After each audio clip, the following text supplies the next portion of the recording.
All right, let us begin. Thank you all for coming to our Connect class, where I'm going to teach you how to network with some of the top people in the world.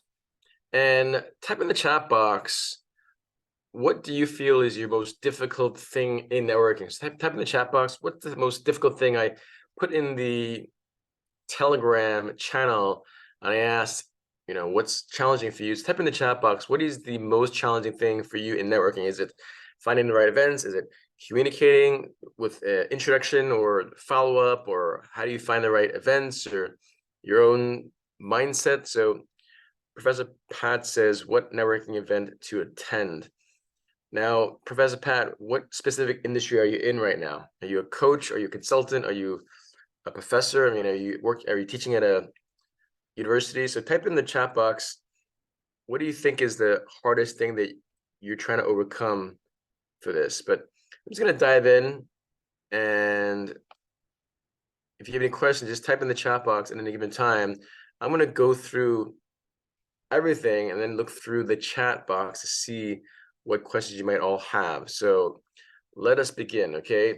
This is based on a 20 plus years of experience. I've been doing this for quite some time, and I always wondered as a kid how people became successful. I was born and raised in New York City, and I didn't have any money, no connections, no access. And then when my uncle hired me at age 12 in New York City, I started understanding, wow, like he's successful. He's an immigrant from Hong Kong, and he figured out how to be successful based on his network, based on the fact that he knew people, and then based on the fact that he knew people, he was able to really offer services to him. So when I was 12 years old in New York City, I started understanding the word networking, even though I didn't even know at the time what that even meant. But that just goes to show you that when you surround yourself with people at next level or in your life, let's say in Professor Patrick, just him being a professor allows you to be very successful if you have the right person guiding you, because no one ever tells you that how important it is to have a network at that age. And as you get older, people start telling you, but when you're younger, at 12 years old, I was just so grateful that my uncle had the heart to hire me at age 12. So I'm going to dive into some of these things that I've learned over the years. Hopefully that'll help you. And know that it really is just one connection away. Let me just put a timer on so I know that I'm on time. Okay. So know that you really are one connection away from your dreams. Now, whatever your dreams are, whether it's to start a business, to scale a business, to create a nonprofit, to write a book, to leave your job, to travel the world, to be healthy, you really are one connection away. And that person already is on your phone, or you want to put that person on your phone to start visualizing what you want to be in life, but really one connection away. And in my life, as I said to you, Uncle Ding is on the left-hand side, where he taught me entrepreneurship, taught me understanding what it meant to be a networker. The one next to him is a guy named Dan Pointer. He unfortunately has since passed away, but he's written over 100 books. And my first book I wrote 20 plus years ago. So I saw a person I wanted to be like. We have Mike Rounds to the right. He was a gentleman who taught me about speaking. And he's like, oh, you can make $100,000 from a speaker every year. I'm like, wow, like I can do that in one speech now. But to be able to do that was fascinating. And some of you may or may not know Ty Lopez. He blew up about 6 years ago. He's known for that Here in My Garage in the Hollywood Hills. He'd be driving around in his Lamborghini, but he always said what's more important is not the Lamborghini, but to read books.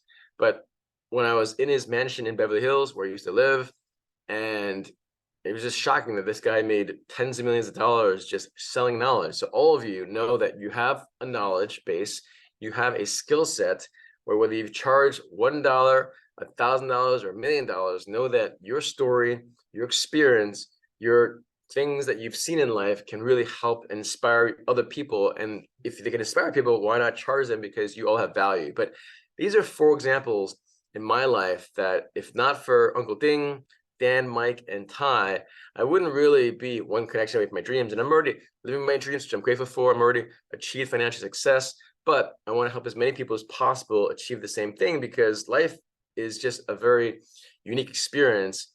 And ultimately, it's about having those mentors, trainers, and coaches and whatnot. Now, type in the comments, how do you define networking success? Again, I can teach you networking. How do you define success? Is it money? Is it, again, financial freedom? It's for you to decide what that is, but it's really important what you know that is. Because for me, at this point, it's really, I want to network with more clients or people that I want to help out, and then people that I still learn from. So type in the comments, how do you define that? Is it a monetary thing? Business and research professor. Meaningful relationships. Okay, great. And by meaningful relationships, just be mindful, like, what does that mean? Creating a win-win partnership. So this seems like it's more business related, which is great. And just be mindful that the more clear you are your intentions, the more focused you are on the approach, because networking really is just about how to communicate to people. And simply put, again, like, how do you connect? And when you actually connect, for me, I wanted to have a bigger reach. I wanted to have a global community. So because of that, I wrote this book, and people find it funny that I'm an introvert, and yet I wrote a book about networking, which is extrovert. And ultimately, it just gives you 20 specific things. Some of you requested it, but it gives you 20 specific strategies on what do you do before, during, and after events. And I was profiled on Inc. magazine. So my goal and hope in networking was really to help more people, and I put this into a book. But when you start networking at the higher level, you're sharing the stage with a Gary Vee or a Tom Billy from Impact Theory. You're getting invited to a castle in Ireland where they pay you 5-6 figures to speak there. Going to Amazon. The one on the right is my success for me, really, is my clients. So the people on the right, you have Martin and Paul and Matt, who got to share the stage with President Clinton and the CEO of PayPal, the CEO of Walmart and Delta. And why does that matter? Anything you want to do right now, if you want to say you want to have meaningful relationships, you want to have win-win partnerships, you have to realize that people will perceive you in a way that may or may not be high or low. When you're a global speaker, they'll perceive you as the highest quality person only because you are what I call first-class credibility. And that's so important, because if you want to be able to have meaningful relationships, ideally they see you as a meaningful person. What if they see you as not very meaningful? What if they see you as whatever it might be? But you have to be mindful that, for me, success is about client success and really helping people. I started a homeless youth program at a homeless shelter in Los Angeles over 10 years ago. We invited hundreds of people, including Elon Musk, who's the richest man in the world, and he shared his story with our kids. So for me, networking success is beyond the money. It's really about meaningful relationships for me, win-win partnerships for me, but also the students they used to teach. And it's just so important to have that. And what I hope that when you finish this course, finish this online training, that you're 100% clear that networking is possible to do at the highest levels. Given my example, in that I didn't grow up with any money, connections, or access. I used to have hand-me-down clothes. I literally my mother would make these hamburgers for me every day for lunch, and it was made from Wonder Bread, which is white bread, and unlike a hamburger bun. And so she would put it into this plastic bag, put it into a brown paper bag. I'd go to school during lunch, I'd open up my bag, and ultimately I'd sink my teeth into this soggy white bread and sink my teeth into the hamburger, which was like a hockey puck, which is just a hard substance. And ultimately, just very humble beginnings. But now I'm 100% confident that wherever I go, I know it's in the right room. In the US, they always say, oh, you got to work the room, which means you go to an event and you're just working in the room. You're introducing yourself, right? So let's say a few weeks ago, I spoke in Dan Locke's community in Vancouver. He makes over $100 million from coaching programs. He has over 200 million views on YouTube. And why was I 100% confident that that room, that event, that speech was a place that I wanted to serve people? Because I ended up signing up a lot of clients there, as opposed to Richard Branson, who's a billionaire. I met him at President Clinton's event in New York City many years ago, but I chose to go to Dan Locke's event because I knew I wanted to meet different people that could help, as opposed to hanging out with the Richard Branson at his caliber, because I'm clear on who I want to serve. So imagine you're that confident that whoever you want to meet, it's possible, and you have the clarity and the networking science skills to understand that. So let me just dive into, you only need really 2 networks. And the first one is an expert network, meaning if you are a knowledge expert, you have to understand that people are hiring you for your knowledge. And so you only need 2 networks. One is an expert network to learn from, let's say, hopefully learning from me. And then you need a client network to earn from.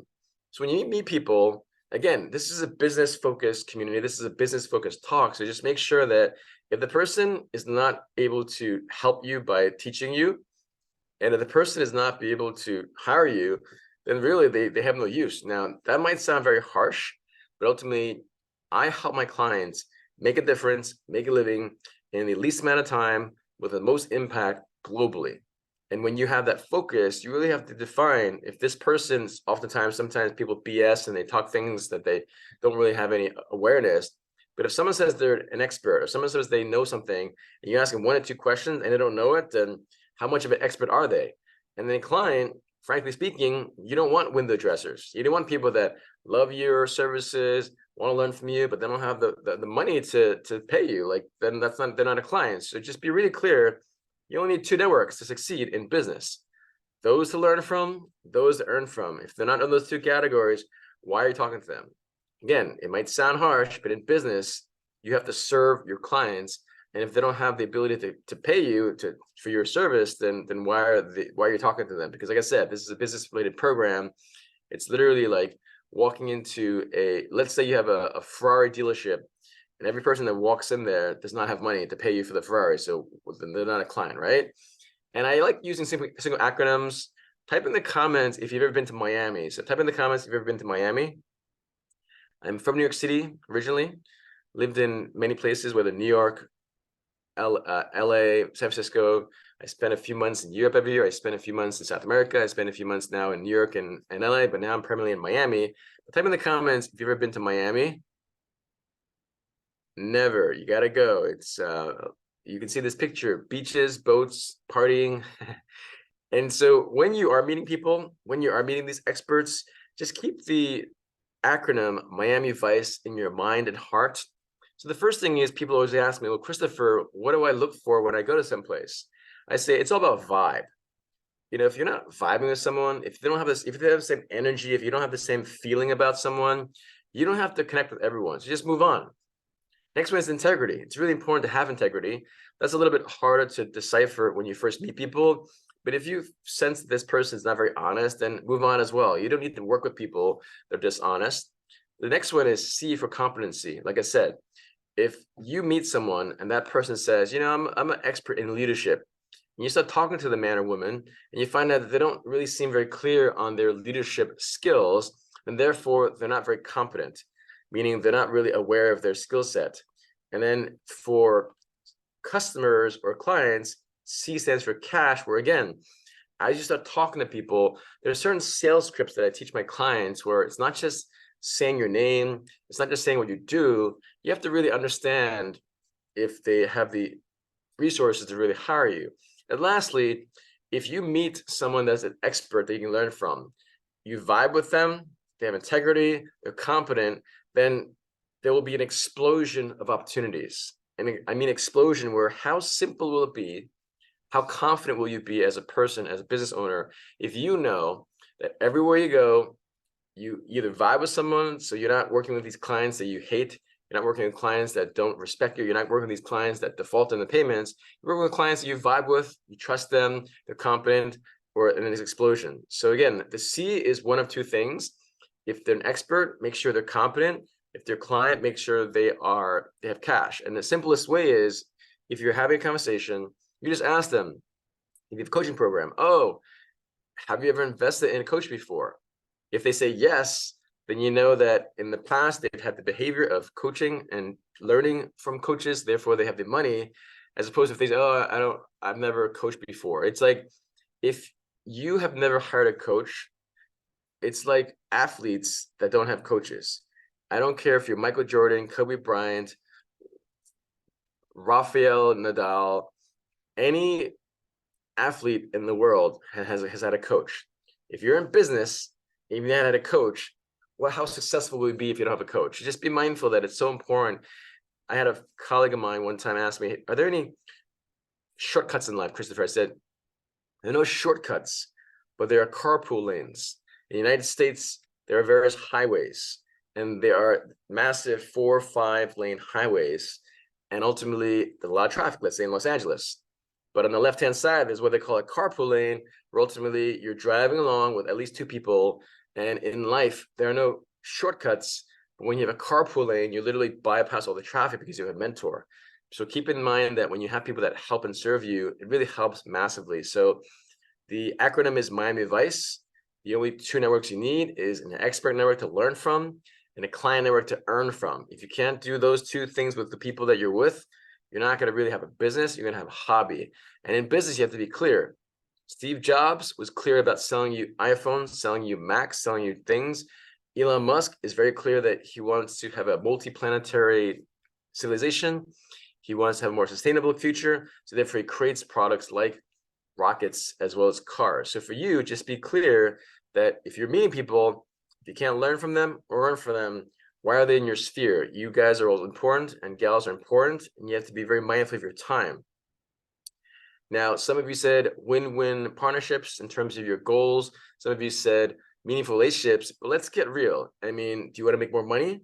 You want to have a better life? Because money is not everything, but it creates a freedom, it creates options, it creates opportunities where, depending on how you answer this question, do you want to make $100,000, $1 million, $1 billion? Well, that will define your network. You're not going to meet a billionaire at Starbucks unless that Starbucks is in Malibu, Beverly Hills. But you have to start defining specifically how much you want to make, because ultimately that will dictate the type of networking that you want to be a part of. I'm not going to ask you point blank because that might be a little bit disingenuous, but ultimately in your mind, whatever you want to make, add another zero, because you really want to elevate your ambition. But this really defines what kind of network that you want to create and you want to be a part of. Because in the Western world, if you speak English, anyone can make number one or two.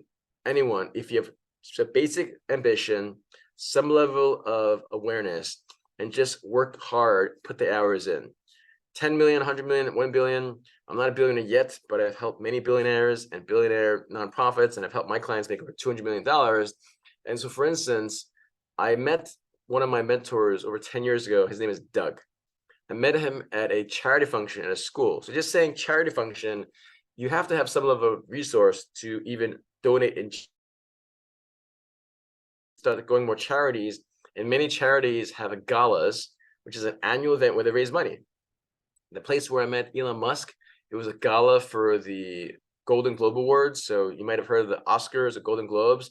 Anytime you have any high-level event, whether it's a Golden Globes or F1 or the World Cup or Super Bowl, they always have galas where they raise money. And when you have raised millions of dollars in one night, then clearly you have people there that are successful, at least monetarily, but even meaningful relationships. You have people that are really inspiring people. So keep in mind, define what your goal is. And so you have to know where you're going. Now, beyond the money thing, this is a gentleman, a woman that I met a few months ago in Tallinn, Estonia. It's at a place called Mind Valley. Mind Valley is one of the top online training platforms in the world. They have 20 million clients and he grosses over $100 million. But this woman is the person I was most inspired by, in that she was a 2-year-old young woman, young girl who's Portuguese, who was left for adoption. She was raised by an Angolan woman, who at the time, a lot of people didn't even allow her to officially adopt her, because the Angolan woman, her mother, adopted was Christina, and she was Black and she was white, she was Portuguese, and so she wasn't able to be adopted officially, but ultimately she ended up growing up. At first she was a maid, and then she worked at Emirates Airlines, and then at one point she was in Dhaka, Bangladesh for a layover flight for 24 hours, and she was just struck by the people she met at a slum. So she goes volunteers at a slum, is heartbroken by meeting these kids. She promises the parents that she's going to help these kids, educate these kids, and pull them out of poverty. And you fast forward 18 years, she's helped over 600 kids from the slums. Like I said, whether I started a homeless youth program or now I'm helping Maria, connecting her with my network, you really want to find people that inspire you to do more. This woman has climbed all 7 summits. This woman has done marathons at all 7 Emirates because she's based in Dubai. This woman is even an athlete. Like, she told me that. She told everyone she's not an athlete, but she believes in her cause. And as some of you said about meaningful relationships, just make sure, yes, money is important. Yes, it's business related, but what's the bigger why? And in this case, I'm inspired by Ria, and I'm helping her become her superhero. So let's dive into the three biggest problems that I see that people have. Really, where do they find them, which someone asked? How do you approach them? And ultimately, what's the best proven way? So some of the points that I talked about is in the lead up to this thing. Again, seven-figure earners, the simplest way to meet seven-figure earners, eight-figure earners, nine-figure earners, 10-figure earners is just going to five-star hotels. You know, maybe you don't want to pay $10, $20, $30 for a drink, but that's the easiest and simplest way where if you're not comfortable meeting people that are successful, specifically financially wealthy. Let's say I was in Milan recently. So I travel a lot. This year I was in Tokyo and Seoul and Tallinn and London and Portugal, but I was in Milan, Italy, and I was speaking in Lake Como. And when I was in Milan, I want to try different things out. And so I literally I'm a single man. I said, you know what? Where do the hot models go? And they said, the Armani Hotel. So I go to the Marina Hotel. I get up to the Marina Hotel, and apparently it's like actually like Crazy Rich Asians, where it's like this very wealthy Asian family having a wedding there. And it was a beautiful place. And it turned out that the Armani Hotel cost 8,000 euros per night, which means it's over $9,000 per night. So if you're living there paying $9,000 per night, then you're probably somewhat successful. So again, simplest way to meet people that have money, who are successful, more successful than you might be at this point, is really to get uncomfortable. Go where you are. I don't care if it's 5 miles away, 2 miles away, or 5 kilometers away, but it's about just knowing that it's the simplest way to meet people. Let's talk about someone like a Jack Ma. Jack Ma grew up poor, didn't know English. Jack Ma, who created Alibaba, he's a billionaire from China. He ultimately would drive, right? He would bike 20 minutes to a hotel, and he would just talk to foreigners. He would talk to people who's English. So that's an example of how he goes to a hotel where he knows there's tourists, and he starts meeting people that speak English, which for him are experts. And then over time, he meets someone named Jerry Yang, who's a co-founder of Yahoo. And from that investment, he started learning about the internet, e-commerce. And that's an example of how literally Jack Ma became a billionaire based on going to a hotel to meet people that spoke English, where for him, they're experts. So it's really important that you just keep it simple, be bold, be aggressive, go out there. How do you approach them? You want to keep it very simple. I always just say, hey, I compliment them. I say, Aaron, that's a great cap you have on. That's so cool. You know, like just simple things like that. Or Professor Patrick, I really admire your success and that you want to help people by being a professor. Just keep it very simple. They have a nice dress on, they have a nice tie on, they have a nice earring, they have a nice watch. Just keep it simple. That's cool.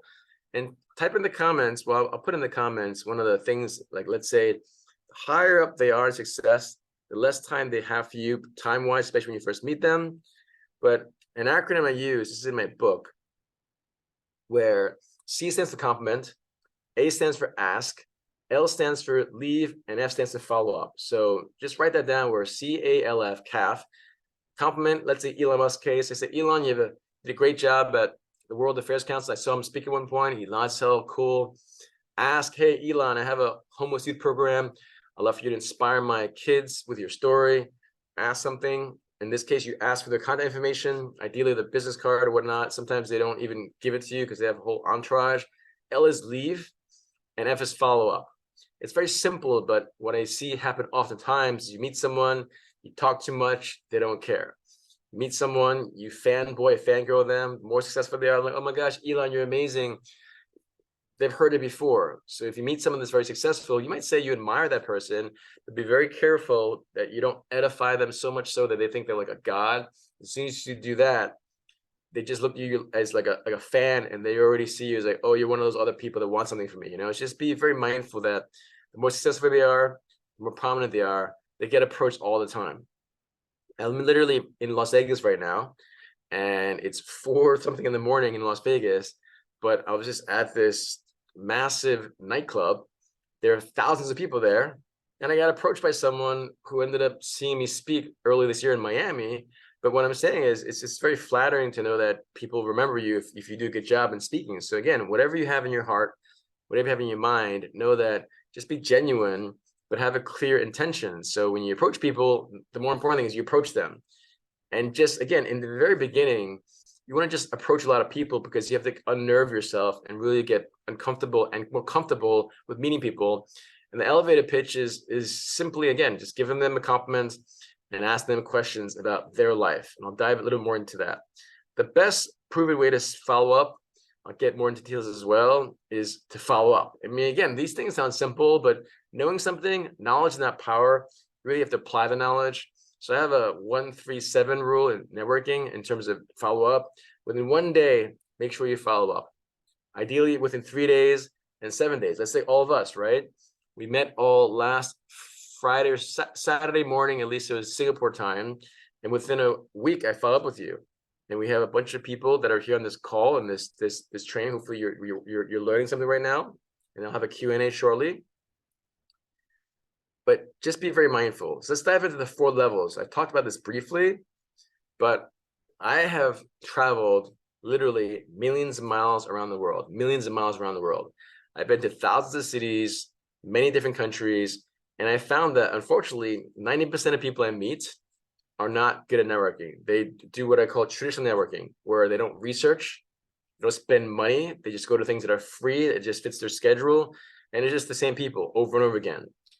If you're going to networking events and you see the same people and you're not increasing your business or your mind, why are you going there? Again, you have to be very mindful that you guys have families. Maybe you're all married. Maybe you have some kids. Your time is precious. So make sure you value your own time.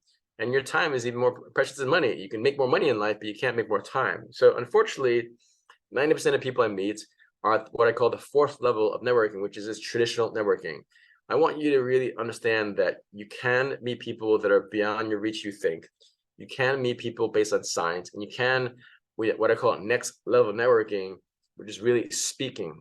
Once you speak for a living, as I'm doing here in front of 21 people or 200 people or 2,000 people or 20,000 people, there's really no excuse anymore if you say, I'm afraid of public speaking. Anyone can get on a Zoom call. Anyone can go on LinkedIn. Anyone can go on TikTok. Anyone can go on Instagram. So if you are in business, if you're not a speaker, bluntly speaking, you don't have a business, you have a hobby, because it's just so much easier.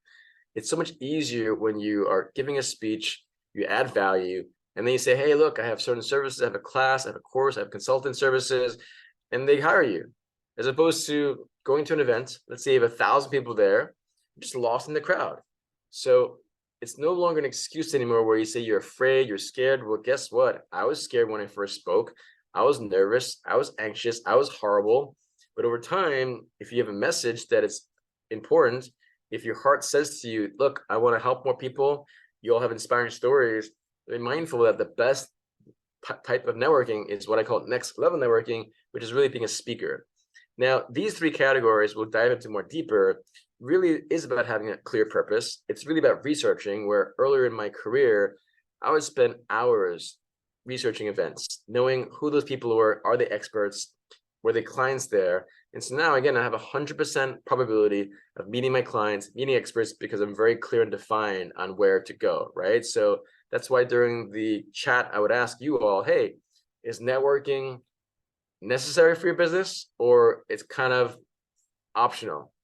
100% that responded to that poll said it's 100% necessary to learn how to network. I'm like, oh, cool, I'm in the right room, in this chat box, in this online thing, right? But just make sure that, yes, it might be harder if you have a family to network, but when I met Elon Musk, I literally had someone ask me, oh, what are you up to today? I'm like, I invited him to a Hollywood Hills party. Hollywood Hills is like Beverly Hills, but in the hills. And ultimately, he got to meet Elon Musk, right? But it was at 10:30 at night.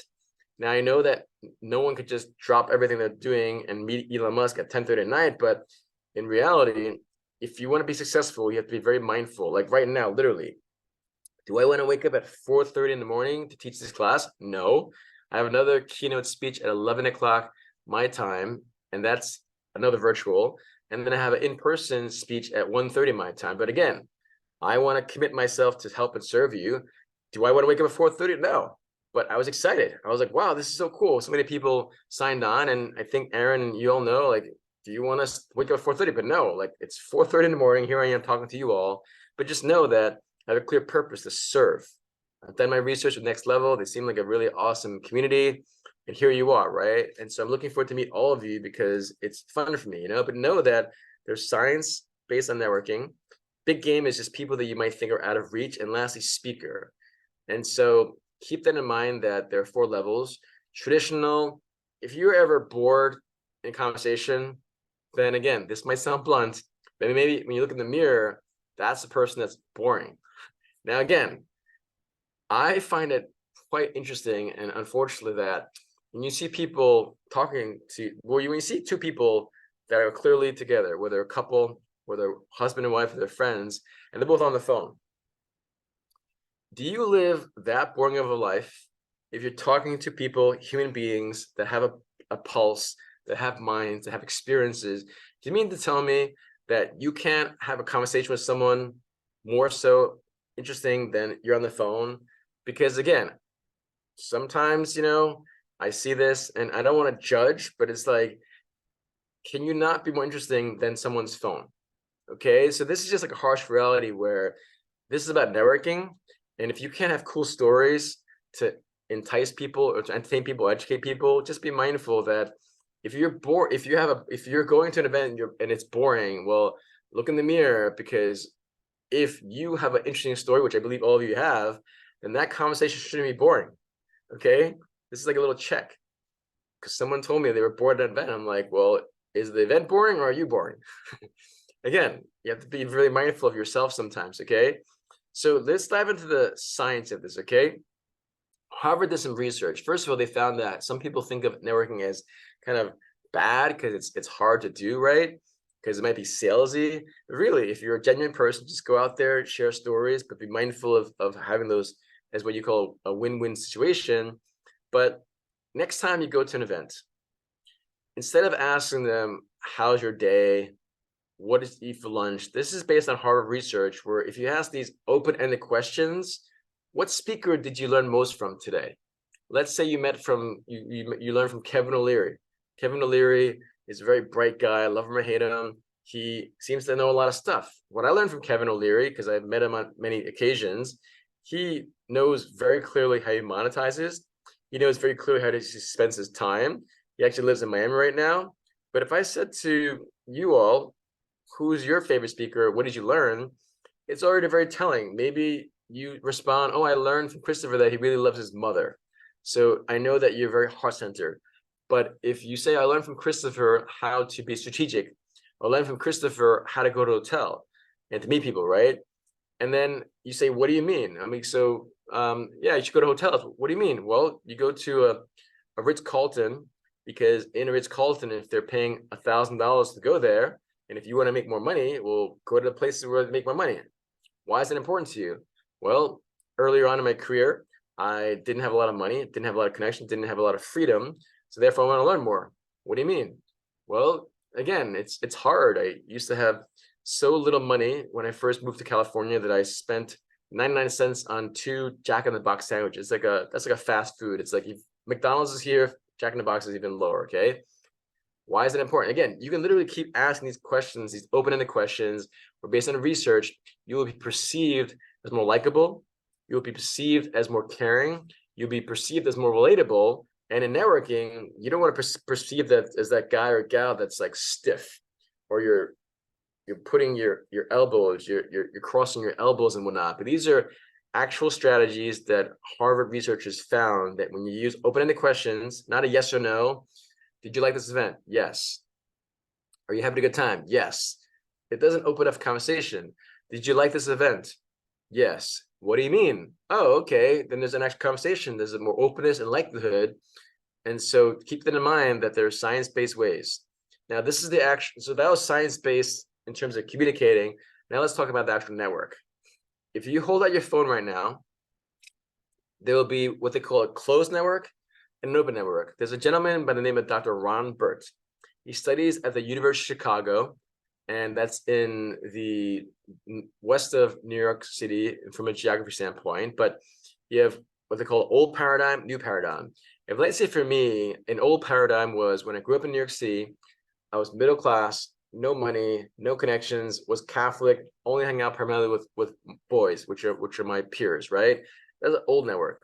The new paradigm is if I meet people that are more wealthy than I, they're not from New York, they're not Catholic. So you start creating different what they call clusters. And the more clusters you have, the more different open networks you have, the higher probability of success. And it's not a coincidence that atoms, they collide with each other, and ultimately the more you learn from other people, that is the science of networking. So if you look at your phone right now, and everyone on your phone is Singaporean and you're Singaporean. If, let's say in Aaron's case, you're from Australia, if everyone on your phone is Australian, that might be more of a closed network, an old paradigm. So just start meeting people outside because you've got different ideas. And it gets even deeper where if you look at some of these things, I'm not going to get too much into detail, but in terms of the network science of things, you have some people that they're called brokers. They connect the clusters. So let's say I am an entrepreneur on the bottom left-hand side, and ultimately someone else connects me with someone who's a lawyer. And lawyers have an analytical mind sometimes. And so some people are just really good connections. And some people on the top right, it says closure, are really good at building rapport, are really good at having a cluster. Let's say one of my clients, his name is Adam. He's phenomenal about just diving deep, phenomenal about really being vulnerable. So he's a good closer, So there are two types of people in networking. They're those that are just good at connecting people, and those that when they're in the actual community, they're really good at really connecting and building more deeper rapport. So for you all, just understanding that you don't have to know everything, but especially for those that are more introverted, just find people that are naturally extroverted. Find people that are always out there and you're literally going with their flow. And this is the science of networking. Again, we don't have that much time to go into too many details, but this is an example of how Nick is a client of mine. He was 20 years old, 21 years old when he hired me. The guy was making $20,000 per month, over $250,000 a year. He's like, I'm tired of making $20,000. Because in the online world, it's so much more possible to make a good living and help people. But he's an example of how different generation, different upbringing, grew up in Wisconsin, which is a few hours away from me in New York, different professions. He's in online marketing, different ethnicity, and he's a top online marketer. So these are 5 specific examples of an open network, of a different paradigm, where in my case, again, he's a younger man than I am. And that's an example of an open network. So when you want to start basing your network on science, if you want to start expanding your network, you want to be mindful. Don't keep talking to the same people. Again, if you're a woman and everyone on your phone is 100% women, what's the probability to be successful? Because let's say the most traditional people in power are men. You have to just be mindful. And one of the simplest things is really just look at your phone. Okay. But this goes for anything. If you are, let's say, not very healthy, if you look on your phone, let's say there's 100 people on your phone. Do you have people that are doing triathlons? Do you have Olympians? Do you have people that are just healthy? Do you have people that do intermittent fasting, right? If you want to travel, well, if everyone on your phone just likes to sit on their couch and they're very sedentary, nothing wrong with that, mind you, but it's you have to just start meeting people that you want to be like. And when you start doing that, those are open networks, and those open networks open to opportunities. And so it's very simple, seemingly, but you have to make it a habit. Because when I said, how do you 10x your network? The simplest way is, let's say I was in Beverly Hills one time. I was eating my noodles. I love noodles. I can overhear the table next to me, and they were all retail workers. They worked at some of the fancy stores there. If one of those workers wanted to be promoted, instead of what all they were talking about, mind you, was bagging on their job, criticizing other people, being very negative, and they're retail, because I just kept hearing them. They all wore the same outfit, right? If they want to 10x the network, they could have just asked their boss for lunch. So imagine they meet their boss one time in a month. You do that one time a month, the whole year. They've met 52 people that could potentially help them in their career. If you want to be ambitious, if you have time this week, reach out to someone in your network who is more successful than you and just ask them for lunch. But what I'm saying, you're opening up your network, because there's really no excuse to having a bigger network. And Nick, the guy, was a young man who's very ambitious, and I got him into various events. He got to meet Kanye West and Tom Ford and Michael Jordan, and it was insane, and Sergey Brin, and it allowed him a perspective that to this day, that was about 7 years ago, he still said that was one of the most unique experiences of my life. Now, again, take out your phone, and I want you to look at who you know. And let's say in my case, if I look at my phone, look at random A's. I have an insurance guy. I've got a dating coach. I have a guy who talks about addiction. Another gentleman, he's a millionaire and he went to Stanford University. This guy is a poet. This woman's a wealth manager. You know, what I'm saying is it's a variety of people. And so when you look at your phone, who do you see on your phone? Because like I said, you really want to, it's not just about the business success, but it's about being interesting, you know? And by interesting, I have people that are formerly homeless people. I have people that are nonprofits. I have people that have PhDs in biochemistry. So just imagine everyone on your phone is like a TED Talk speaker. So again, just look at your phone right now. And do they have success that you want? Are they healthier than you are? Do they travel more than you? Do they have nonprofits? If you want to be an author, do you have authors on your phone? So this is more of like a real self-assessment that if you want to be more successful, just start with your phone, because your phone both has the solution and the problem. And you might find that you look through your phone. I did this actually in Australia one time, and they were like, this one gentleman was laughing because he didn't even know 30% of his contacts. He just forgot all of them, you know? But know that you or me, if we're not interesting, it might be on someone else's phone somewhere in the world. And like, who's Christopher Kai? Who's Professor Pat? Who's Suk Ching? Who's Aaron? So again, be mindful to start off science-based networking is to really know that you can meet other people. Big game, I talked about this. There are events, let's say where I'm at Jeff Bezos, costs $5,000 or $20,000 or $60,000. Now, mind you, you can volunteer at these events, these galas. You could have volunteered. So the quickest way to meet people is volunteering at large annual galas. How do you find them? You literally put, you know, someone you admire who's successful and put gala or nonprofit. And you'll start seeing a lot of these successful people go to nonprofits. And when you start meeting people that are perhaps more successful than you are, let's say in Bill's case, he never would have managed to meet someone like myself. He's a truck driver. And in the US, there's a lot of truck drivers. In the world, there's, I think, 2 million truck drivers. And he's traveled so much. But you just build so much confidence when you meet big gamers, when you meet people that are successful. And so here, I want you to screenshot this, because this is the actual text that I have my clients use. And I highly encourage you to use this because, again, I don't know if I'll ever see you again after this online program or this online class, but just text the wealthiest, most successful person on your phone today and just ask them, hey, Michael, I really admire your success. Would you be open for a 10-minute call? Would love to learn from you. You know, all that person can say is no. So I highly encourage you to screenshot this, use this. In time, that 10-minute call perhaps is a 30-minute conversation. Perhaps it's a 1-hour lunch.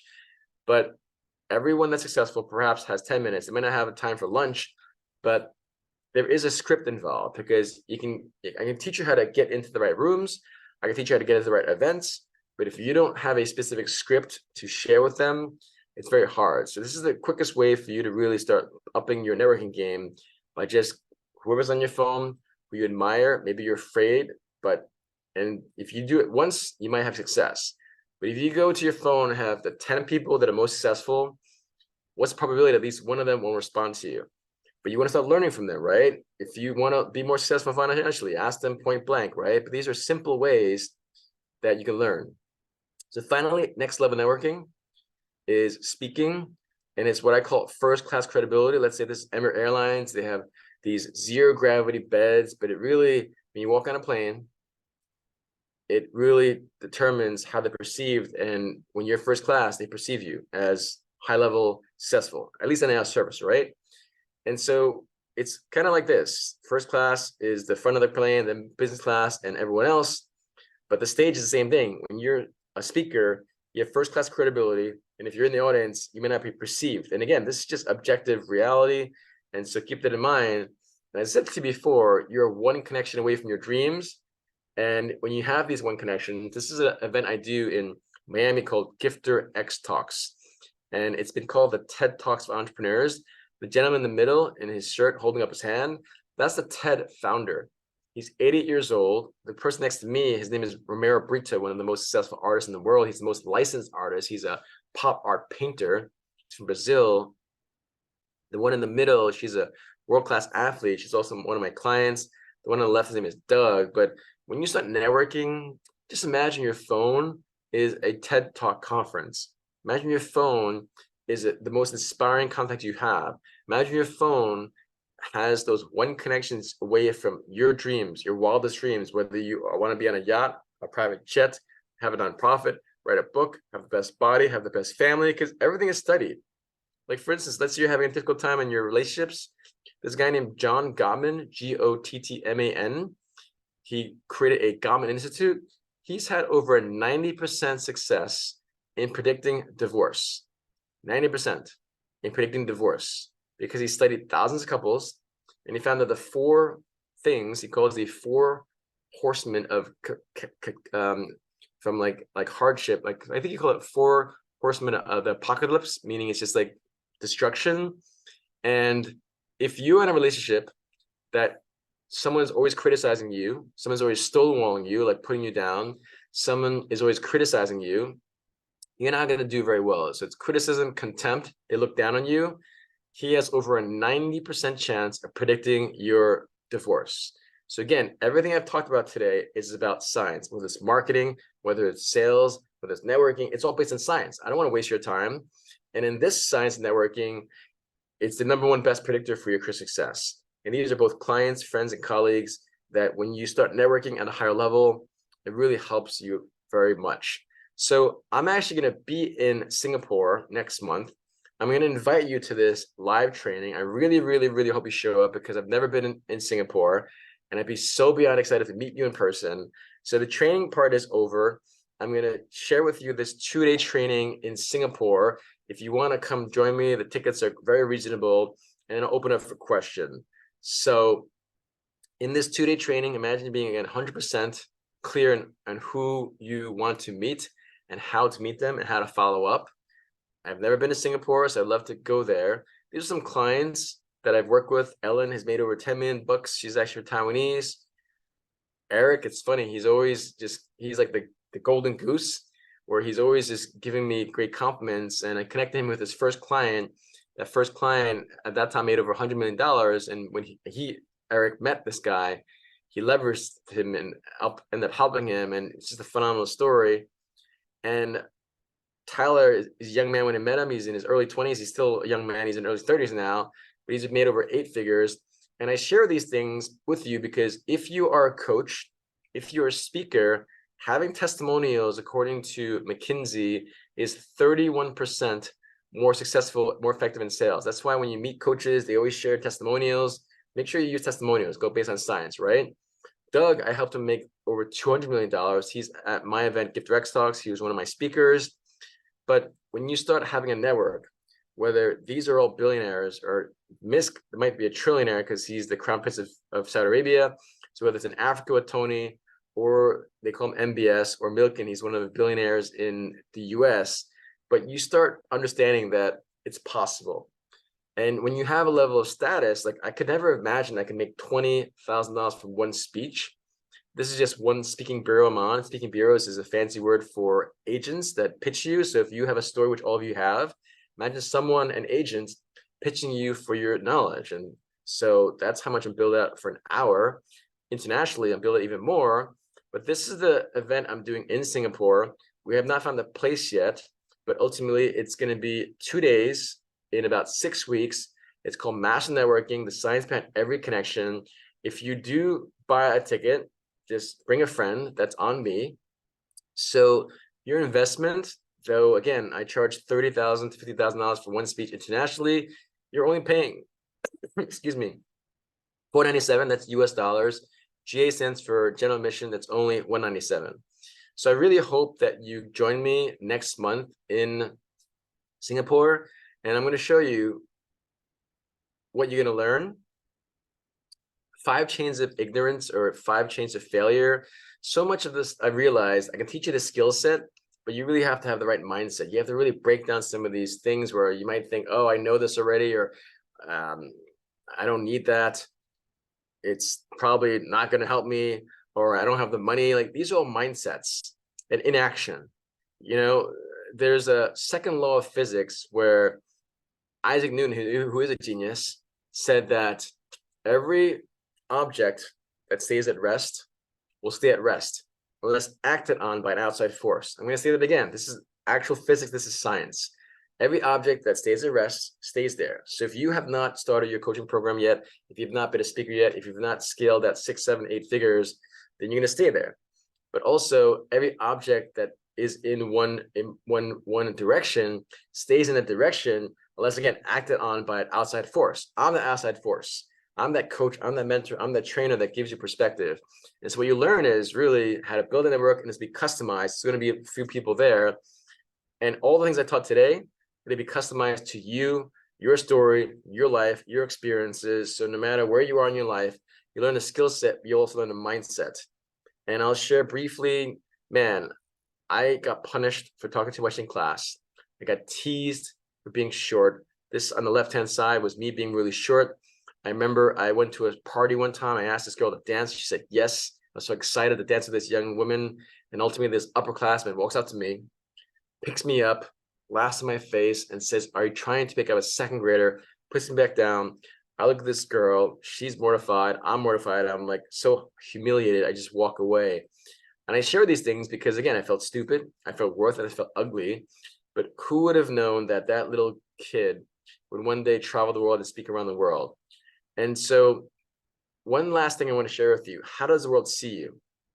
I start networking. These are actual LinkedIn profiles. They want to be speakers. If this is how you're seen, you're probably gonna get rejected a lot, right? This woman literally just has 2 things that she says, no photo.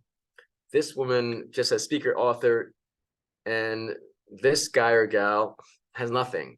So think about when you're networking and you don't have a certain personality, you don't have a certain stories, you don't have certain scripts in your mind, this is how you're gonna be perceived. And lastly, this gentleman who's a very successful entrepreneur, he has a picture of his head cut off. This is these are all actual studies. So I really hopefully encourage you to come. The left-hand side is a VIP ticket. And those who do VIP, I'll give you a 1-hour coaching session. And then the one on the right is general admission. Again, this is 2 days live in Singapore. It's my first time ever going there. I really hope I can see you there. You can scan the QR codes there. And I'll just open it up for questions right now. And just type in the chat box what your questions might be. And I'm happy to answer your questions right now. So again, I really, really, really hope I see you all in person. I've never been to Singapore. I've heard so many exciting things. I'm literally gonna be traveling, I don't know how many hours away it is, but I really, really hope I see you all there. So type in the chat box if you have any questions. It can be about networking, it can be about sales. It doesn't really matter because I'm here to serve you, okay? Even if you don't show up to this event, I don't care. I still wanna help and serve. So let's see if we have any questions right now. What else is different about the VIP ticket?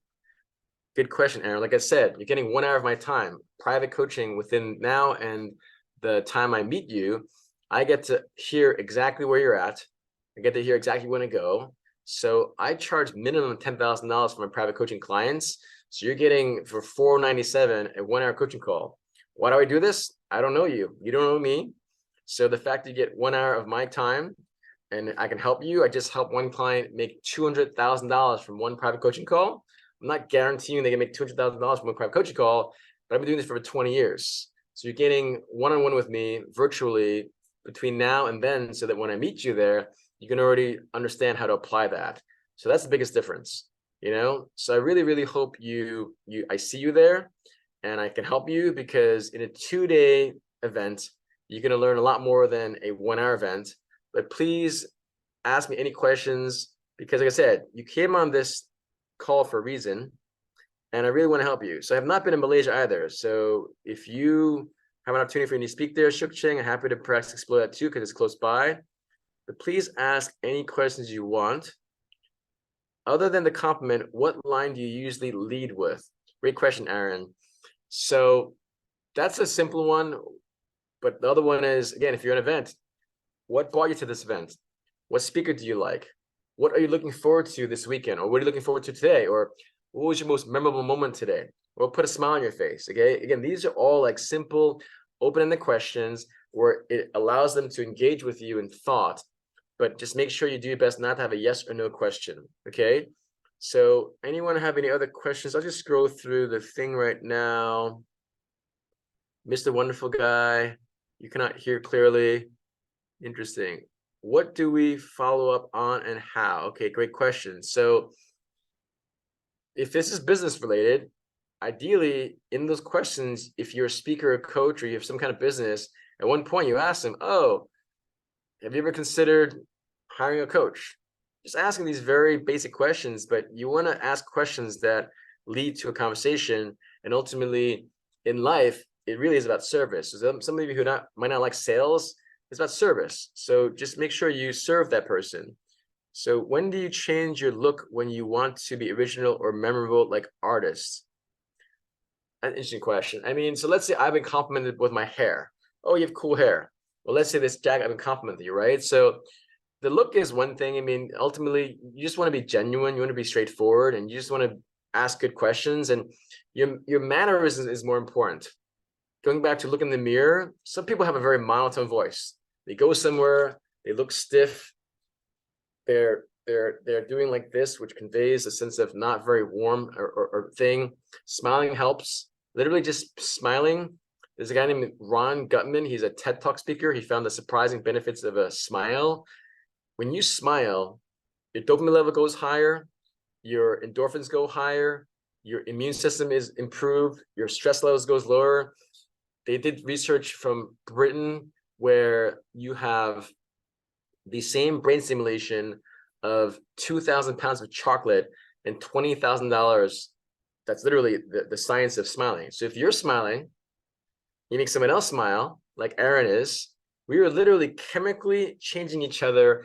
And again, you don't have to believe me. Look up TED Talk, the surprising benefits of smile. The guy named Ron Gutman. He's based out of Stanford.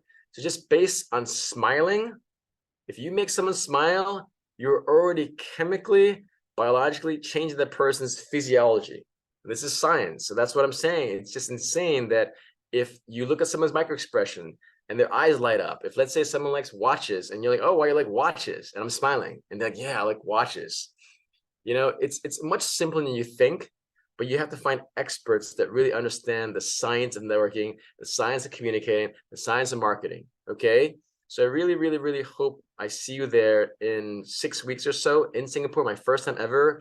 And just know, anytime I do things for the first time, I always add even more value. The first time I started a networking program over 8 years ago, I sold my networking system for $600. That same system I charge $60,000 now, because if you, I mean, you know, $60,000 might be a lot of money, not a bill of money, but if you spend and invest $60,000, you made $6 million or $60 million, all of a sudden that $60,000 is not a lot of money. So money is just a value. It's just a exchange, right? But if you spend $200 on an event for 2 days and you learn something that you can make 2,000, 20,000, and just from my contacts, like I'm just saying, it's an insane value. And I'm doing this because like I love it.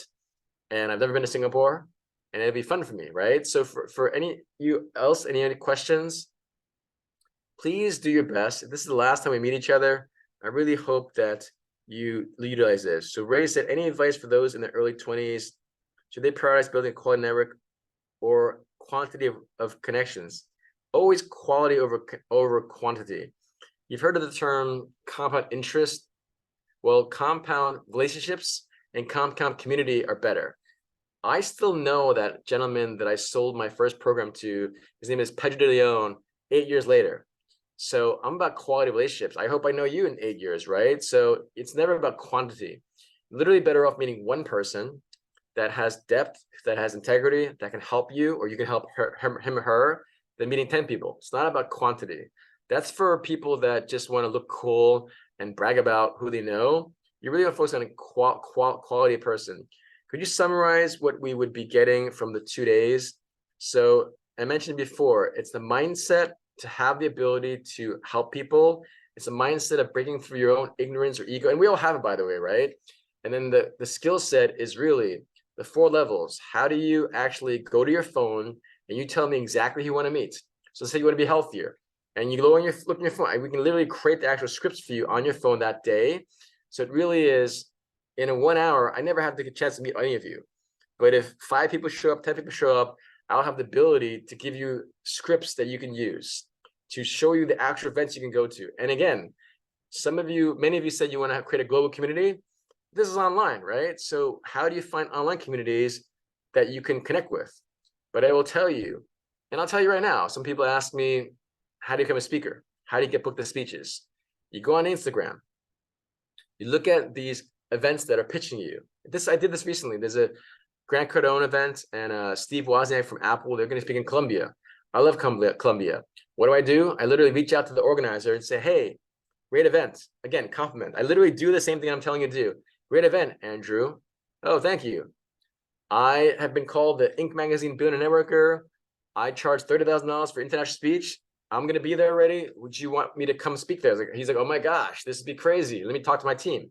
Again, whenever you click on events online, let's say Instagram, they're pitching you for an event. Instead of going there as an attendee, you can pitch them back and say, hey, I have a knowledge on sales. I have a knowledge in happiness. I have a knowledge in networking. Whatever your knowledge is, the only thing they can say is no, or maybe they say yes.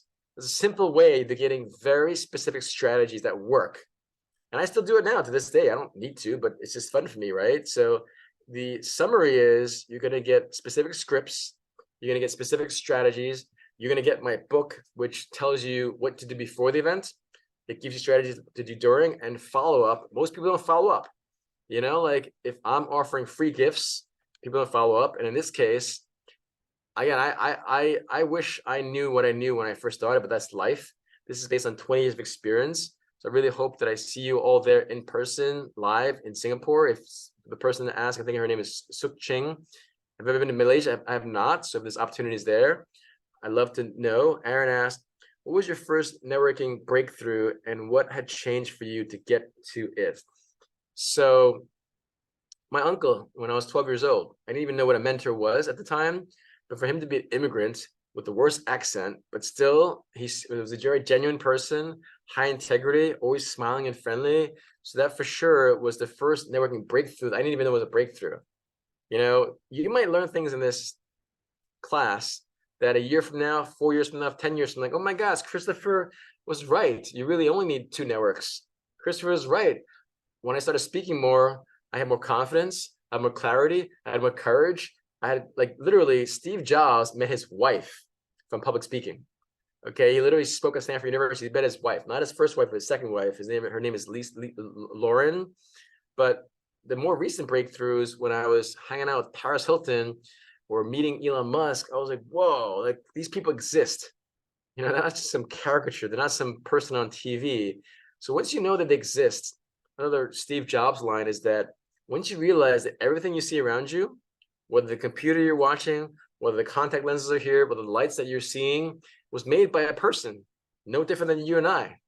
And once you realize that, you can do something that you might think is impossible. And this is Steve Jobs, a guy that was adopted, a guy that before he was 20 years old was distracted, didn't do well in school, dropped out of college. And so for you all, when someone asks me, what are you going to learn? You have to learn that so much of your trauma, so much of your inability to think more positive, so many of your negative thoughts, so many of your hesitations, so many of your shackles and chains that you have, it's psychological. Someone told you at one point you weren't good enough, you're not bright enough, you're not smart enough. Society might tell you, oh, you're a woman, you're not smarter than men. If there are no female entrepreneurs in your country, why would you believe that you're an entrepreneur, right? So I'm just saying, so much of life is about understanding who told you something that you weren't good enough for some things, right? Hopefully this helps. And I really hope I see you there in 6 weeks' time, because this is the first time, perhaps the last time, that you'll see me there, because I have no interest in going anywhere if I'm not welcome, right? I love Singapore. I have clients there, but this is the value I'm giving you. It's going to be so exciting.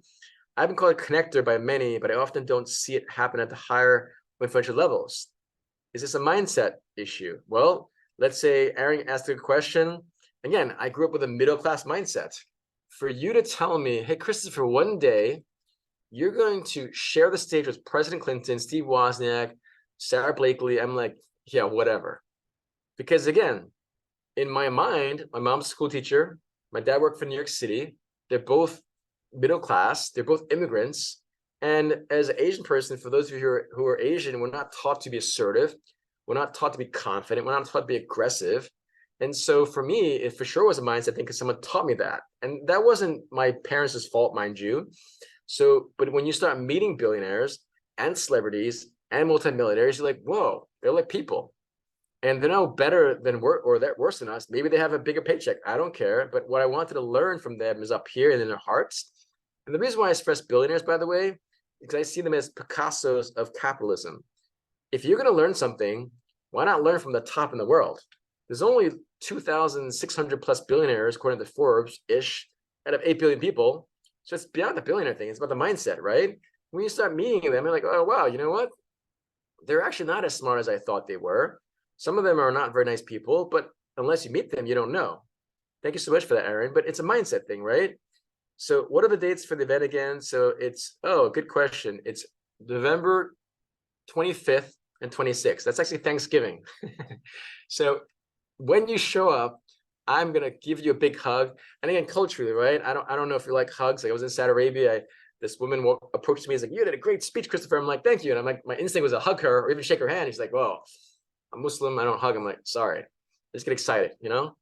But it's November 24th and 5th.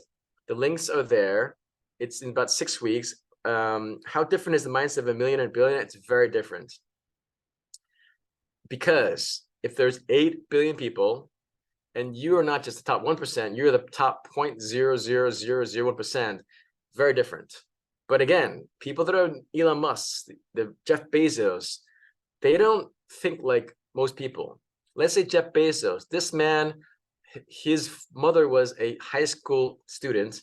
His father was a drunk. They divorced really early on. This gentleman named Mike Bezos, who he took the name of, was a Cuban immigrant who didn't have a lot of money, raised Jeff Bezos. Jeff Bezos worked at McDonald's. Think about this. Jeff Bezos worked at McDonald's, okay? Freaking McDonald's. He's a freaking chef at McDonald's. But he ended up going to a good school, Princeton University, started expanding his network. Then he ended up working at a hedge fund in New York City. Again, expanded his network, open networks. And then in the 90s, he thought, based on research, that, you know what? This thing called the internet has 2,000 times its expansion. What industry has 2,000% expansion increase? So he thought, literally, he researched, what's a topic that I can learn or I could sell? And he came out with books.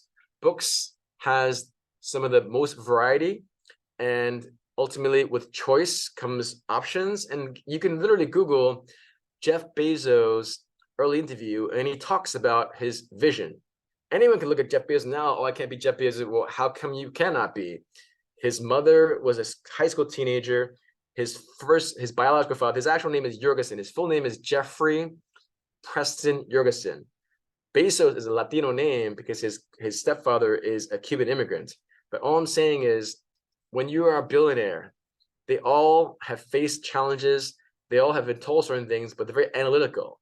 That's why with this thing, you're not learning. I mean, I'm very grateful when people say, "Oh, you're very motivated, Christopher. You're very inspiring." That's very nice to hear. But I'd rather Aaron and Sukchin say, "Wow, you gave me the science of networking. You told me how to find a speech." I think I just love to do what I do because I don't need to work anymore. So it's great. But let me see. Any other questions? Please ask whatever questions you want. So again, the dates are November 25th and 26th in Singapore. And type in the comments VIP if you already bought a ticket, because I really would love to see you. You could VIP or GA. We really love. Oh, okay, Aaron, great seeing you there. Thank you so much. And you know what, Aaron, since you're the first buyer, I will meet you in person in Singapore. Okay, instead of online, I'll meet you in person, because people that are bold always are the ones that I most admire. So Aaron, make sure you screenshot this. So Christopher, honor your word, I will meet you in person for 1 hour, okay? Because I'm in Singapore. So for everyone else, I really hope to see you there. And I'll just take any questions you have. Please do your best to take questions. Aaron, you want to join us for that lunch? So please ask any questions you want. And I'll go ahead and actually, since there's 19 people here, I'm going to open it up for questions. So I will go ahead and put the links in the chat box. So you have both VIP options and general admissions. This is my first time in Singapore, perhaps my last time, if you know, who knows in life. So I'll put the links to buy a ticket in Singapore. My first time ever going. I'm really, really excited to go. Even though it's 5:42 in the morning, even though I woke up at 4 o'clock to see you all, meet you all, I'm going to open it up for questions, and you can actually share your questions. Just raise your hand. I just really realized that most of you don't have your camera on, but if you have questions, feel free to ask questions. So Aaron, you've asked a bunch of questions. I'm going to unmute you. And so, Aaron, do you have any questions for me? Yeah, I mean, like so many questions, but like I said, in that question earlier, I connect well with a lot of people. It's something that's been, I guess, I've done it for a long time, and I came out of being shy, I think, initially, and wanting to meet people. So I was actually looking at I guess turning this into a business. I guess a bit like you. I'm not doing it at your level yet, Yet, at least, yet, yet, yet. yet Yeah, again, in terms of the mindset, right? influence. Yeah, but I definitely see it as something that so many people could, like, it's a skill that so many people could desire. So I was actually looking to help people come out of being shy, and putting themselves out there a little bit. So it was just literally a course I was looking at putting together like this week. Do Um, it. and I mean, yeah, everything I just like, imagine it'll help a lot of people, right? again, if they've been asking you for your advice, if they want to do more in life and they trust you, because I can already tell you have a great rapport, you're Australian, right? And if you come to my event and you know that you're learning from this guy that wrote a book about never billionaires and I came from nothing, will you not, like, did you learn anything from this 1 hour training? Yeah, absolutely. Such an amazing story. Again, stories, because according to Stanford University, Jennifer Acker, she found the stories are 22 times more memorable than facts. So if all of you have a story. And again, a lot of the people on this call are Asian. We as Asian people are not taught to be assertive. That is going to really harm your life. And all this COVID stuff, whether you like it or not, there are a lot of racist people out there. I'm American. I got yelled at in a street in Miami multiple times in COVID because whether you might say, oh, I'm not Chinese. It doesn't matter. If they see that you're Asian, what ethnicity are you, Aaron? I'm a real mix. I'll say Indian, but I've got Bangladesh, Malaysia, Indian, Sri Lankan. Yeah. No, but again, if you're like South Asian, literally during the anniversary of 9/11, my friend, he got stopped at the airport. He just got all these crazy questions because he was Arab looking. He was Middle Eastern looking. And it's funny, you laugh at it, but unfortunately they're just profiling him. But Yeah, I got stopped at a lot of airports. but see, again, you might not want to, but if you were to shave, like cleanly shaven, you're wearing a suit or tie, you might not be as profile. Like my friend, he was like completely like full on beard. And when I'm saying this to all of you, if I think most of the people here are minorities, you have to recognize that if their perception of you is perceived as weak, obedient, not confident, why would they hire you? Especially for the Asians here. It's like you have to be mindful. It's not what you say that they like. You might think you're amazing people. I think you are. But again, if you already are starting at a lower point where like, oh, they're Asian, they're always obedient, they don't stand out, they don't talk back. Guess what? Why do you think? See, they never say this in the United States, but all the companies that are built in the United States, Google, Facebook, Instagram, I've spoken, by the way, at Google, eBay, Amazon. Is it a coincidence that there are many Indians and Asian people that are immigrants? So guess what happens? They pay them less, they shut up, they don't talk back, and they literally built the backbone of human history. Think about this. So if we're not taught to speak up, guess what? You're gonna be left in the crowd. Sounds harsh, but like I said, like I literally had one of my boss at American Express. She's like, I don't know, Christopher. I think you're gonna be good at technology. I'm like, I'm not, Marilyn. I'm not good at technology. Don't put me on this role. And what happens when I have a exit interview? It's like, oh, Christopher has hesitation.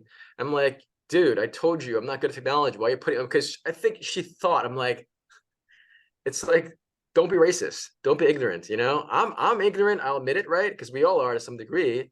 But just know that, again, how can you be successful in anything if they already perceive you as lower? They perceive you as less confident. And that's called these cognitive biases. In the United States, they've done studies. If you're a black man on a New York City street and you're waving a cab, you have a less probability of getting that cab just based on because you're black. If you have a name, let's say a name Aaron, like, but if you have a name like like I don't know, Gisan Chaudhary, it's like an ethnic name. Again, they've done studies. If you apply for a job, you have a less probability. This is science, okay? So if you don't build confidence in your networking, then how are you gonna be successful, right? And even this call, right? I'm bagging on the Asians. I'm Asian, and Aaron's the only guy that asks questions. So I'm gonna challenge you all, okay? I am giving you my time right here. And again, ironically, right? Professor Patrick Suk Ching. Why is it that I'm the guy that's 4:30 in the morning? I have showing my face at a hotel room in Vegas, and this is so stereotypical, right? Everyone on this call is not showing their face. What I'm teaching you, you're literally modeling it. So Suk Chang, I admire you because again, a lot of people, women come approach me as like, oh, it's a man's world. I'm like, well, Suk Chang, I admire you being a pioneer. And I want to challenge all of you. Professor Patrick Suk Chang, do you have questions for me? Because what I'm telling you all, you're all literally living. Nam, Aaron, MC Ray, Kat, Nanjing. You know, yeah, you gotta maybe put on some makeup or put on a suit or whatever. But anyone have any questions? We went way over our time, but I appreciate you all because the retention rate is insane. Like 70 people out of like 20. I'm really grateful for you. But again, if this is the last time that I'm seeing you all, I want to add as much value as I can because success for me is how can I help you be a better person? Because it makes me really happy if, let's say, you even come to my event. Imagine you paid me enough money and you still made money from me, which is great, and it made a difference. So please ask questions right now. This is your chance. So Suk Ching or Professor Patrick, literally, you're the only three people I know on this call because Bennett and CT and Magdalene, Jill, this is your chance to ask questions. Suk Ching or Professor Patrick, any questions for me? I've got a question for you in the meantime. Is that okay? No, I want to give some other chance. See, look how Yep, no look how bold Aaron is. Are you coming, by the way, Aaron, to the event? Which one, me? Me, yeah, my event on November 25th and Oh, 26th. not at the moment. I haven't got a plan I mean, I should definitely look into it. I'm in Australia at the moment, but I've got to get overseas. There might be a virtual option. So, Aaron, Oh, okay. the other Aaron, anyone have any questions? Just raise your hand if you have a question. See you again. The good Asian people. I don't mean to be backing on my own race, but it's like here I am. I just told you, Good you know, Asian people. Patrick, Professor said I finally chained someone into the speaking. Okay, so Professor Patrick. uh, uh, I don't know. I mean, I deal with a lot of experts in my field, but I think is what my issue is. Do I have a network that's willing to pay me for what I can offer? Yes, Right now, I feel undervalued in that respect. People don't pay you as much, I think, as you feel you should be worth. that's a great question. That's a great question. So here's the thing. I had a client that paid me, let's just say, low five figures, and then he made $200,000 from one coaching call. So he already knows I have value, right? And not everyone's gonna make that much money, but it just comes down to how you frame your story. If let's say you spent $100,000 on your PhD, and then you charge $10,000 for your services, that's a steal. Mm, That's called contrast principle. I even did it there, right? mm, I said, hey, I charge $30,000, $50,000, and it's only $497. It's called contrast principle. mm, Even though, like, I walk into a Hugo Boss, I walk into a restaurant, I walk into Whole Foods, the chicken costs $15 and it's only $9.99. But you go to Nordstrom's, mm, it's normally $3,000 for a suit. Now it's only $900. You know, I mm, already know what they're doing. They're persuading me in a way, but it's like this happened. Like, oh, this rental place uses $5,000 for you. It's only $1,000. Like I know what they're doing. I'm doing it myself, but everyone does it because it works. Even though I know what they're doing, I still do it. You know, so for you, it's just like making sure you know your value, that you're a professor. But when you're a professor, people sometimes your academia is different. I'm a sales guy, you know, like I know sales, I know marketing. So it's not what you're offering, it's how they perceive you and the value you're offering them. You might even maybe your chin is a little bit higher than it should be, mm, meaning you might see yourself as very educated, which maybe you are, but maybe they're like, oh, this guy is so educated. I don't know if he relates to me, mm. you know. So that's why. Are you planning on coming to my event on in November? I'm not sure I'll be in Singapore at that time. So Okay. yeah, I'll definitely keep that in mind. The other thing that I mean, from personal experience, what I've always felt is that I get a lot of people coming to see me, right? But basically, they just to do what's a nice word to use? They just You're come to polite. pick your brain. Yeah, They yeah. just They come and want pick free your brain. advice. They want free advice. Exactly. So I know that sometimes when people are really willing to pay, I get about $500 an hour Yeah. for my time. You want to move But away from hourly. You want to move away from mm, hourly. You want to have programs. You want to have a 3-month program, 6-month program, like mm, hourly people. That's a high rate, by the way. That's great.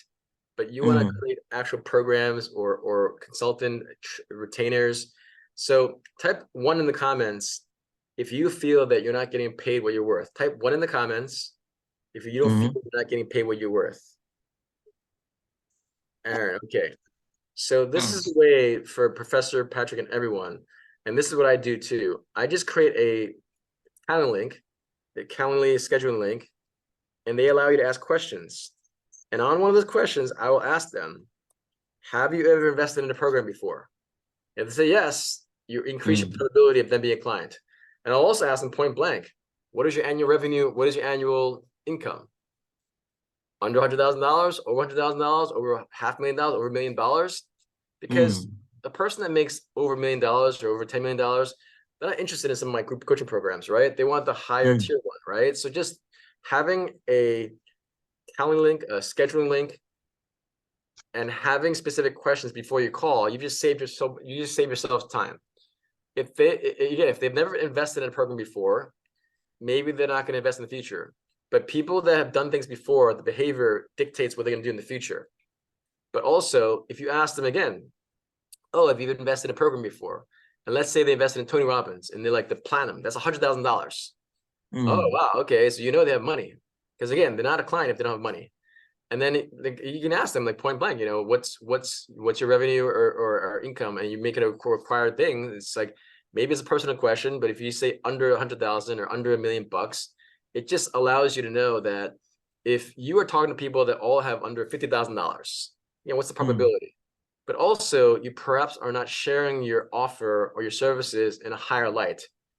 Like, mm. do I have permission for you to be very straightforward and blunt? Do you have Not no, don't do things like that. No, Uh, I'm saying, do I have your permission to be very straightforward right now? oh yeah, of course, sure. Yeah. So again, if you're a professor, you've been taught from an academic standpoint. I didn't like school because I couldn't apply it. Mm, So if they perceive you as a professor academic, is it going to be practical? Is it going to be something I mm, can apply? Is it just like book smart or like actual street smarts, right?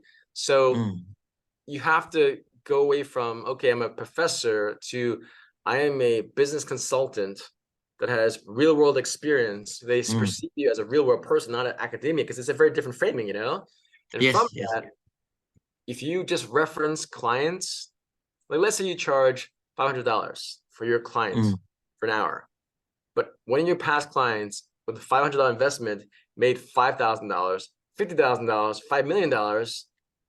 And if you share that as a testimony in your dialogue, do you think you'll have a higher probability of getting more clients based on how you frame that story of a testimonial? mm.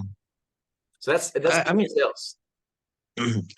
I mean, when I was taking some notes, when you were saying, and then thinking to myself. So basically, I mean, I two questions really stick out in my mind. One is, what can I talk about? For example, I mean, each of us have got different strengths, right? And then what can I coach?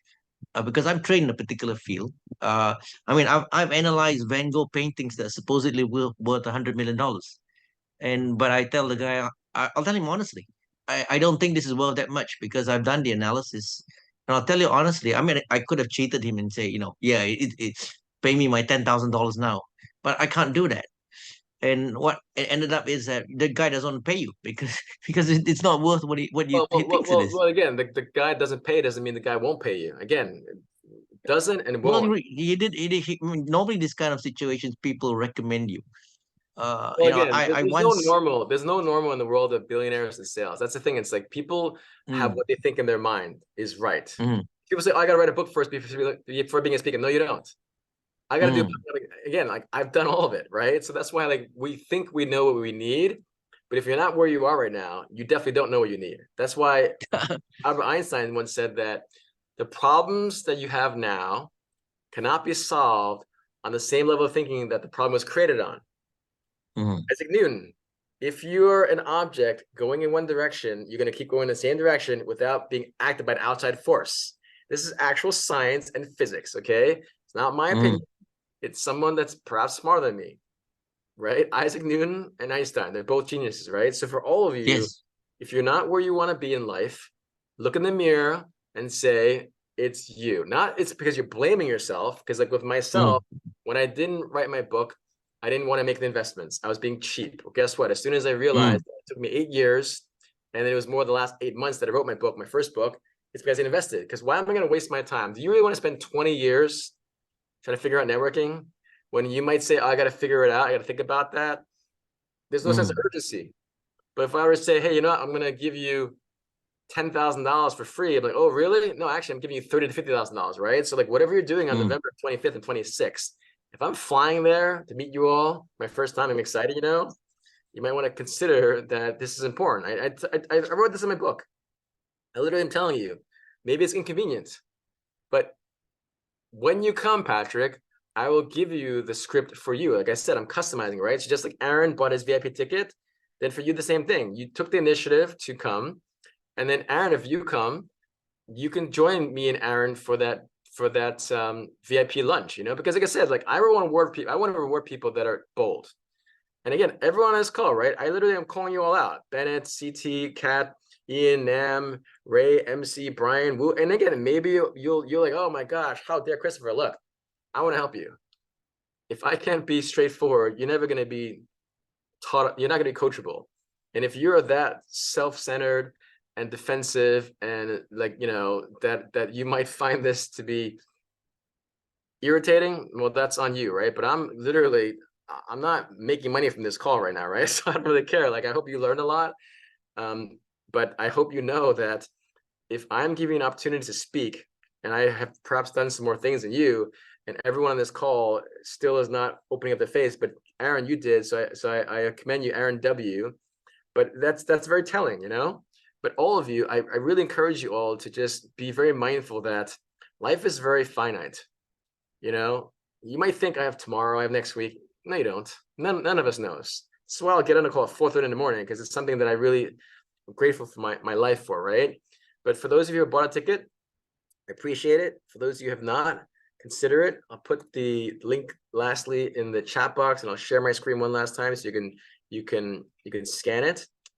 And so I hope to see you there. Some of you asking what you're getting the mindset of how do you become a more successful person, and you're getting the skill set of how to do it. So again, Professor Pat, I will give you the actual script you can use so you can have a higher probability.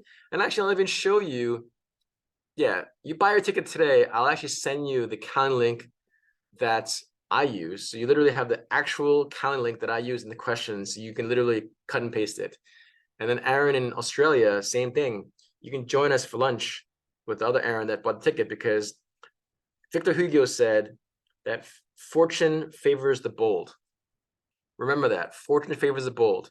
I was not the person I was 5 years ago, 10 years ago, but I realized that if you're not bold in life, if you're not courageous, you will never be the person you dream to be. Never. But the great thing about being courageous, it's not something you're born with. Being courageous is something as simple as, I'm in an elevator, I'm going to talk to the person next to me. I'm going to go to lunch by myself. I'm on a plane, I'm going to talk to the person next to me. Anything that makes you feel uncomfortable, scary, nervous, good, do it anyway. Because you'll find, you think Elon Musk, he's a smart man, but he still has fear. This is Elon Musk, okay? I've interviewed Elon. Elon Musk has said, I fear a lot. I fear intensely. But the guy is very talented. But he has his own demons.